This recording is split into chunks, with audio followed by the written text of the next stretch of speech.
with Bonnie Faulkner. This is Guns and Butter. There's something happening here. Yeah. What it is ain't exactly clear. There's a man with a gun over there. Yeah, that's right.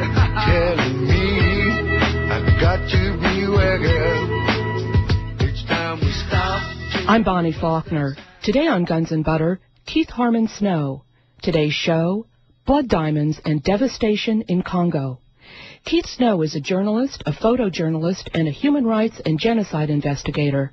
He reported for Genocide Watch and Survivors' Rights International on Congo and Ethiopia. Keith Snow was a genocide consultant for a United Nations body in the Horn of Africa in 2005, reported from the International Criminal Tribunal on Rwanda in 2001, and provided expert testimony on genocide and covert operations in Africa for a special U.S. congressional hearing chaired by Representative Cynthia McKinney in 2001. He has worked in 17 countries in Africa and has received 4 Project Censored Awards for Africa reporting. Keith Snow's most recent article, The Grinding Machine, Terror and Genocide in Rwanda, a conversation with Paul Rusesabagina, who inspired the film Hotel Rwanda, is posted at www.towardfreedom.com. Today's show, Blood Diamonds and Devastation in Congo. Keith Snow, welcome again. Hi, Bonnie. Thanks so much for having me back. Well, Keith, you've just returned from a long trip to the Congo. How long were you there, and what parts of the Congo did you visit? Well, this one was only a month and a half. I landed in Kinshasa, the capital city, around February 15th, and flew pretty soon to Kisangani, which is immortalized in a book called A Bend in the River by an Indian writer I can't think the name of. And Kisangani is pretty much in the heart of the rainforest, very isolated place. Diamond capital of one of the two diamond capitals of the Congo.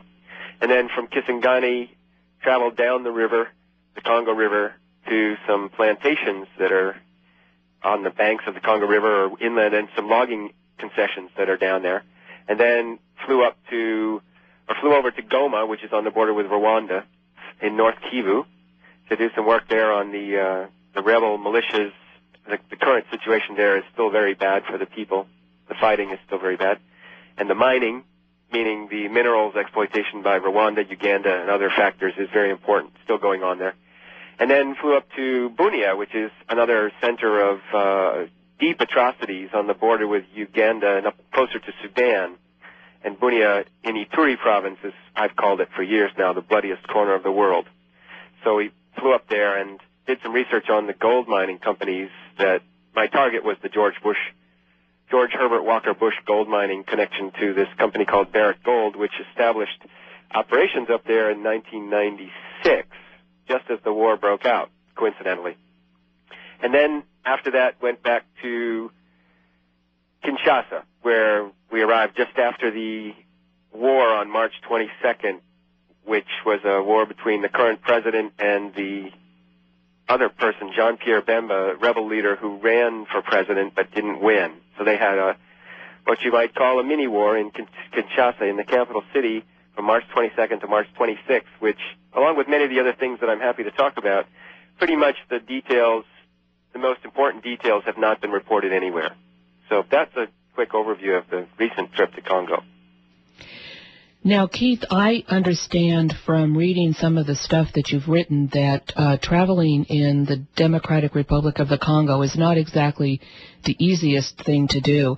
And I thought maybe you could describe that for us, and then maybe we might list some of the very many unreported stories of what is actually happening currently in the Congo. Mm-hmm. Traveling in Congo is really an adventure. The first time I went into Congo, it was 1991, and I came in from Uganda, where the roads were paved and it was sunny and bright, and Uganda itself had just gone through this massive, what you would call in the American media, a civil war, which is really about Western interests. And anyway, the roads were nice, and then you hit Congo, or at that time it was Zaire under Mobutu, President Mobutu, and it was just mud.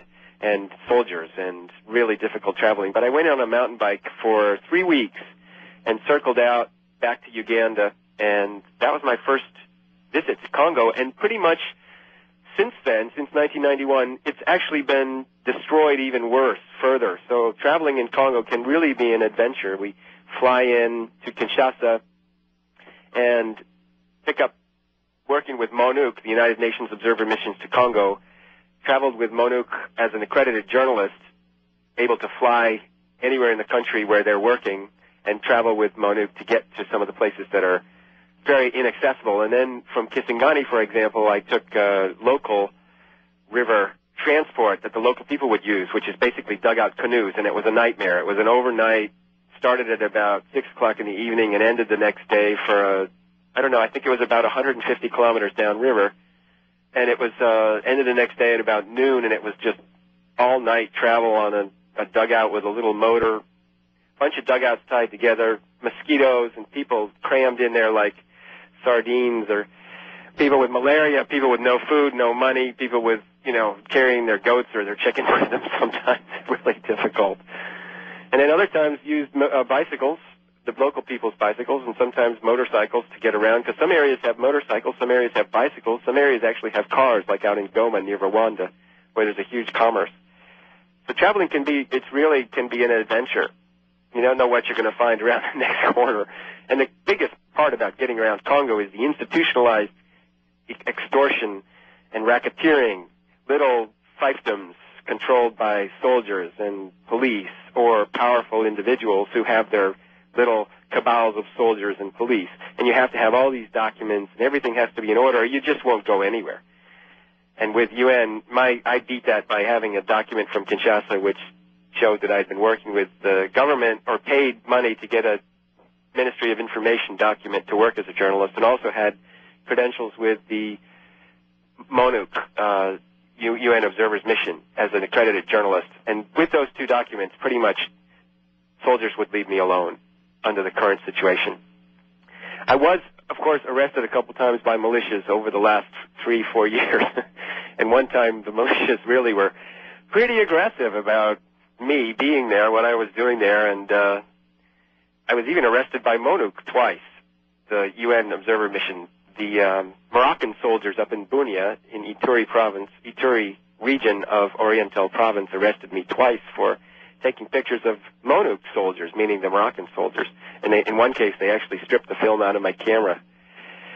So, the hardest part getting around is the institutionalized corruption, the institutionalized roadblocks that are put up. This is, of course, what the people deal with also. If they're trying to sell their goods downriver, they have to deal with roadblocks, or down the road, roadblock after roadblock after roadblock, where small proportions of their goods and profits are taken from them all along the way. So they actually might end up at the end of their journey downriver or down the road with less than they started with and no way to get back. And I documented numerous cases of that, or almost countless cases of that, women and children trying to get downriver to make a living, and somehow in the middle of this horrible war that's claimed something like, depends who you talk to, 6 to 10 million, or maybe even more, 6 to 10 million people over the last 10 years. How dangerous is it? I've heard from friends who live in Africa, different parts of Africa, that people there typically have armed guards. Is that common? Yeah, it's Kinshasa, for example, as well as other big cities. Some of the safest parts of the country are the more remote, deep in the forest places. That's kind of a contradiction. And then, of course, if you get near any of the mining sites, you get into possibility of running into soldiers or militaries that control the mining sites. And if you're in the city like Kinshasa, it can be very dangerous. I was nearly abducted once in 2005 when I was just walking down the street. And I know other people who were abducted. Even journalists were abducted on the street, just walking along. Someone would stop a car, a bunch of guys would jump out, push them in the car. Sometimes they would try to convince the person they were abducting that they were police. They would show him a badge. That's what happened with me. The guy said he was police. He showed me a badge. And then his people that he was working with to abduct me failed. They didn't show up in time, so he wasn't able to get me in the car, and I moved down the road really quickly to the embassy. So there's all kinds of these horror stories. Yeah, all kinds of nasty things occur in the middle of the night it's like Nairobi. People will be beheaded. You know, the guards will be beheaded by